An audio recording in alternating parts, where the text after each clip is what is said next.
re nyaka Russian vaccine Sputnik a itle mo ba tla ba re tlhabela hore re tushe di mask tse re nyaka ho phela le rena.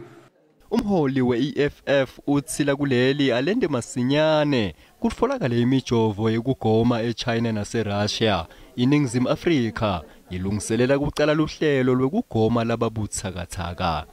Vaccinating our people is a massive undertaking that will need the support and the participation of all South Africans.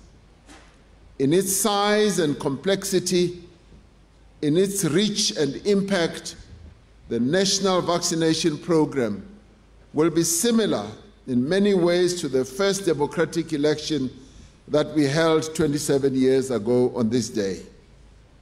The success of this vaccination program is vital not only to overcoming the coronavirus pandemic, but also to enabling us to continue with our struggle for the realization of the rights of all South Africans.